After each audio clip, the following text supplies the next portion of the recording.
of all, attacking the media.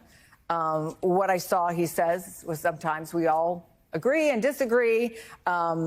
We had an honest conversation. Nobody is suggesting that within an administration, within a national security team, there should not be conversations about big decisions that are being made.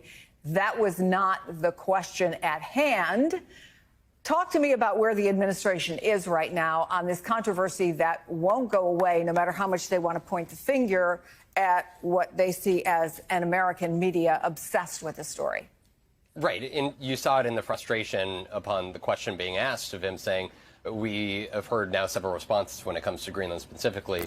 Now I want to ask you about what J.D. Vance referred to as Signalgate. And that is where you saw him articulate that the mission that they were discussing on Signal went as executed. And this, for this administration, is, at this point, it's not a defense necessarily, but it's the best pivot you can make, understanding that even Republicans on Capitol Hill are calling out the administration and suggesting inquiries and a better understanding of how confidential and classified information is shared among top cabinet officials is executed upon. And I think that that is where you saw here Michael Waltz, a national security advisor who was announced to be going on this trip before the story in the Atlantic broke the other day. He still went on this trip showing solidarity and standing behind the national security advisor.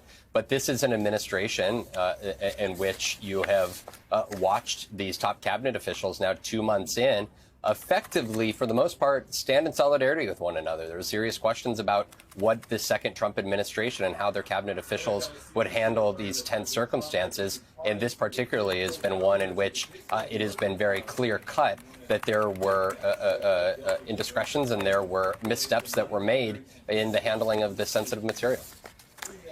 Let me go now to retired Air Force fighter pilot Major Anthony Bork. Major, thank you so much for being with us. And I know you've been waiting while we were listening to what was being said by the Vice President of the United States. There are a number of people who have been expressing concern within the military community about exactly what happened and whether or not that, in fact, put lives at danger, particularly possibly pilots' lives at danger. I wonder what your first reaction was when you heard that, first of all, this chat was being done on a commercial, unsecured chat, and also that a journalist was a part of it. Well, thanks for having me. I really appreciate it. Yeah, I was interviewed by the New York Times yesterday on this exact subject, and since that time, I've had at least 10 military friends, former military friends, who reached out and said, my gosh, you know, had I done something like that when I was flying F-18s or flying F-16s or serving in the Special Forces, not only would I have ended up in jail, I would have been stripped of my rank, probably kicked out of the military.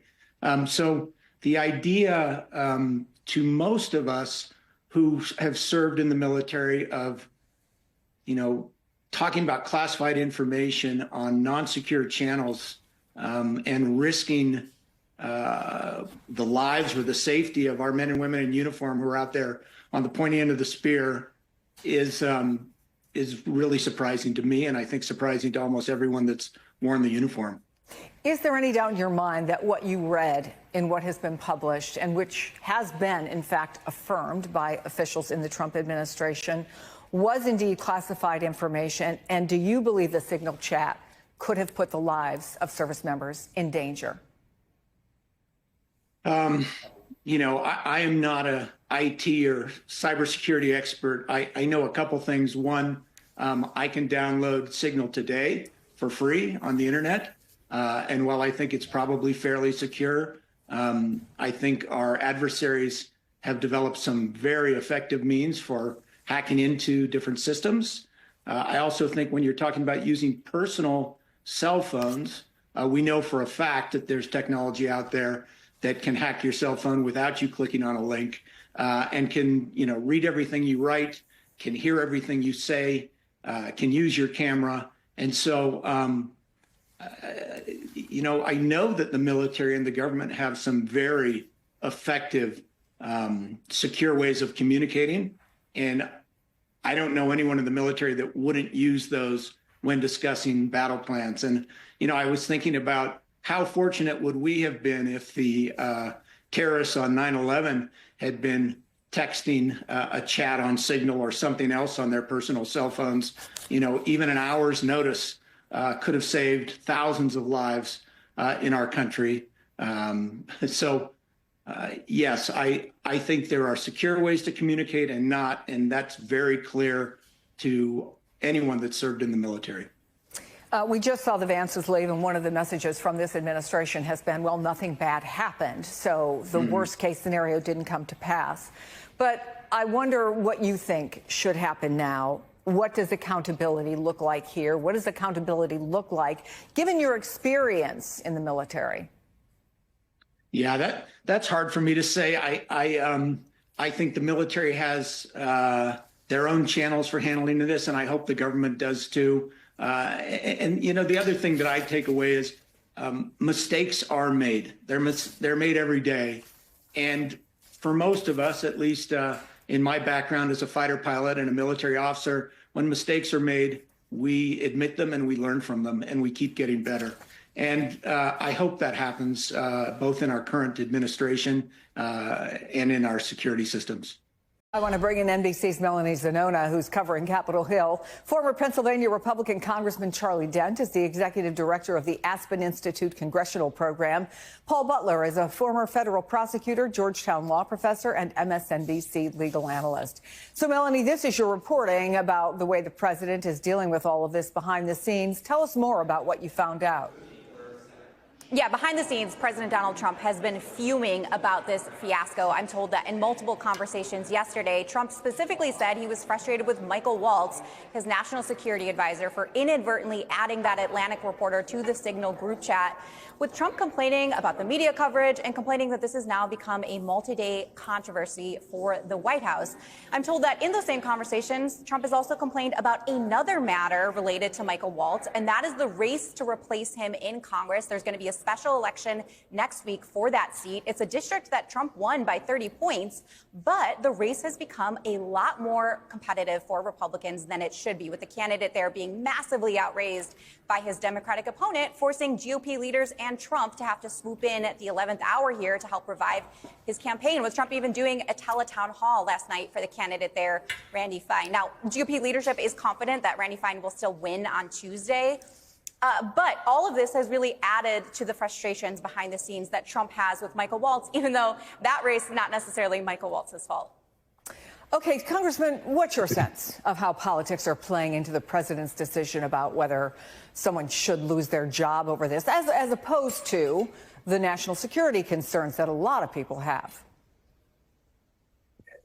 Well, the president's right to be concerned about both the politics and the national security implications of what's happened. I think in any other administration, somebody would have been fired.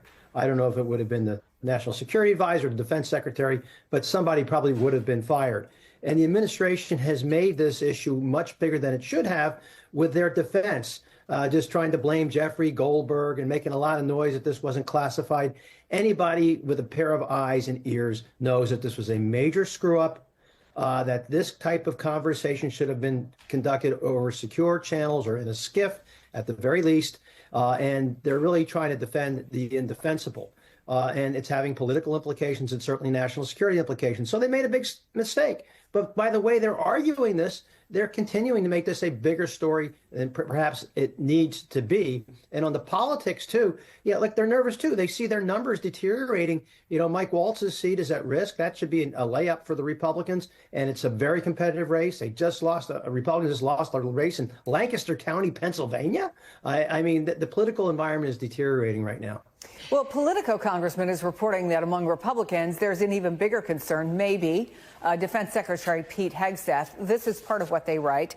Because Trump clearly likes and has publicly exonerated Hegseth, you're not going to hear a huge public outcry, according to a senior GOP official on Capitol Hill who is close to the White House. But that official said privately there's a lot of concern about his judgment more than with Waltz. And another person close to the White House said, what happens when he has to manage a real crisis? Are you surprised we're not hearing more about this publicly? I mean, Republicans were for so many decades the National Security Party. Yeah, I think there is a lot of fair criticism of the defense secretary because of what he actually said in that signal chat. I mean, he talked about the timing of a military operation. He said a lot of things that should never have been said on some app, some commercial app.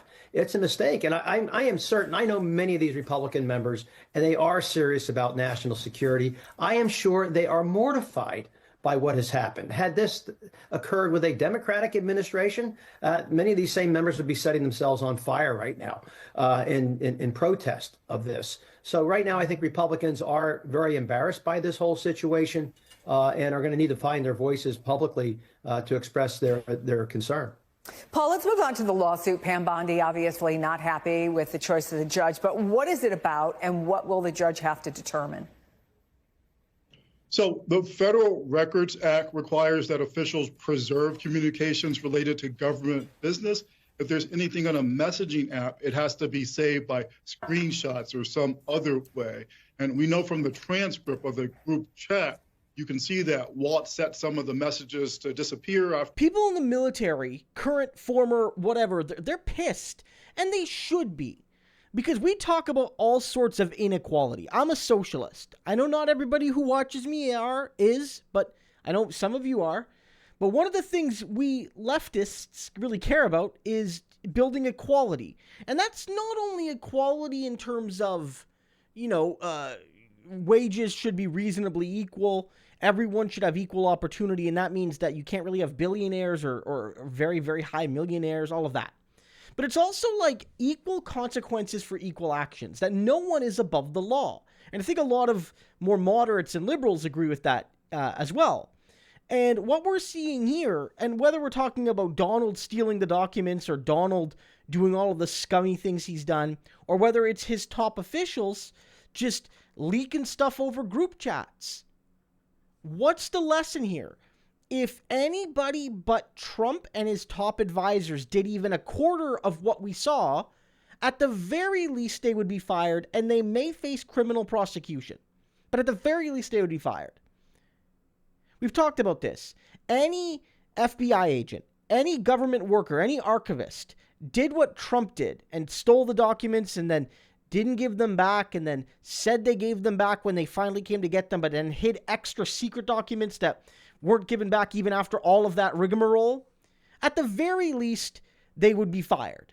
But certainly, in most cases, they would be charged. And so this is why veterans and soldiers are pissed. Not only because Donald put them at risk, but because it effectively makes it so that they're above the law. Look, generals and high officials get paid more. People are fine with that, more or less. But they're still supposed to follow the same rules that the grunts do.